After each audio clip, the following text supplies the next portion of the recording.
You want me to hold a mug like this? Do you remember that 30 Rock 2 mugs sketch? Do you know what I'm talking about? Do you remember the Alec Baldwin's doing the infomercial and he's holding the mug?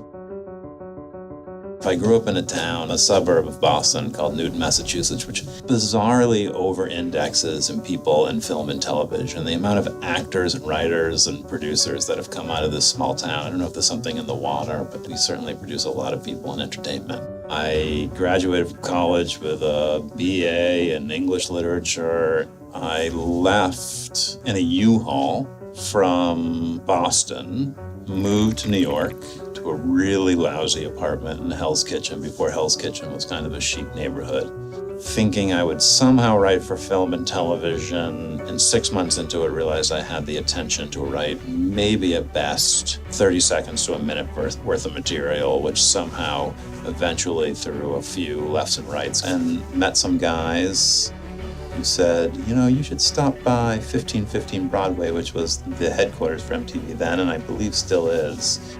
MTV in the 90s gave you responsibility probably far beyond your years if you showed any degree of promise. I actually started doing production. I started at MTV News on a show called The Week in Rock, and I would organize operationally and logistically the shoots, which is a great and fun job, and I did that for years.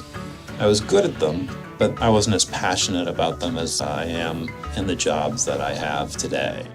Worked with Viacom for a little bit, and ended up at NBC Universal, running marketing for Sci-Fi, and then a couple of years ago, found myself having a coffee with Kevin Riley. Was living in New York City at the time, hit it off. A few months later, cut to me and my family live in Los Angeles, and I work for Turn.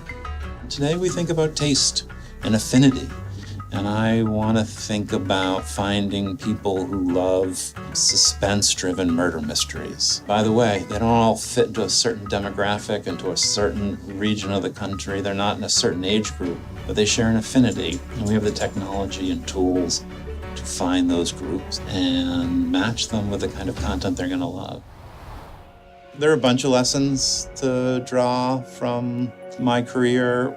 For me, the one that is most important and most personal is the process and the people who are involved in that process to get to that result. And I am deeply grateful that I've been lucky to surround myself with really smart people and quality people, people of good character, and people who are interesting and curious and want to build things and want to support one another. And by the way, as somebody who hires and builds teams, I really believe in hiring people who can challenge you and push your own personal boundaries and are willing to speak truth to power. And by the way, have a good time while you're doing it.